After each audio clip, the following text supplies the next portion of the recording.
इस पूरे मामले पर मेरी पहली टिप्पणी है, मेरा नजरिया है, या आप कहिए कि मैं कैसे देख रहा हूं, तो मैं देख रहा हूं कि संगोल राष्ट्र में आपका स्वागत है।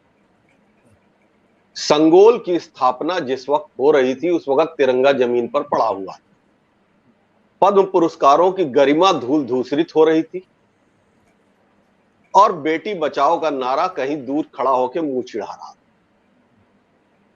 इन तीन स्थितियों के बाद बहुत सारे सवाल बेमानी हो जाते हैं और स्पष्ट भी हो जाते हैं। इसलिए बेमानी स्पष्ट इसलिए हो जाते हैं कि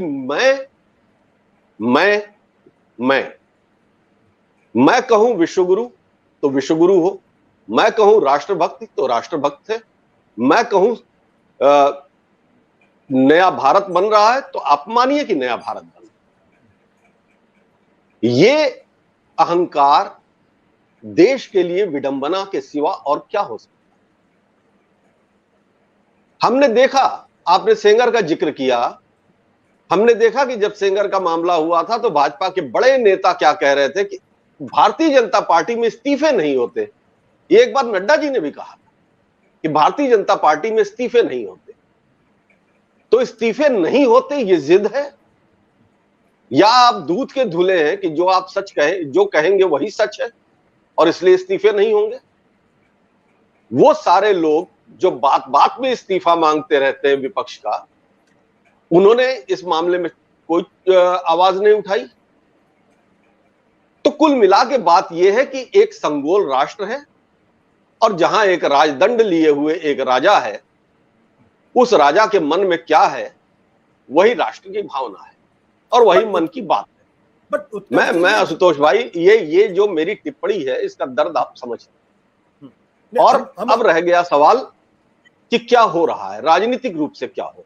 उत्तर प्रदेश का जहां तक सवाल है, देखिए ब्रजभूषण शरण सिंह ठीक है, उनका पॉलिटिकल रिकॉर्ड रहा है, लेकिन क्या वो इतनी बड़ी मजबूरी भारतीय जनता पार्टी और दुनिया के सबसे बड़े नेता, सबसे बड़े फॉलोअर वाले, सबसे बड़े रैंकिंग वाले, उसके लिए 3 सीट अगर इन्फ्लुएंस हो रही है तो और किस कीमत पर इन्फ्लुएंस उनको बचाया जा रहा है, इन दोनों को सोचने का विवेक किसके पास है।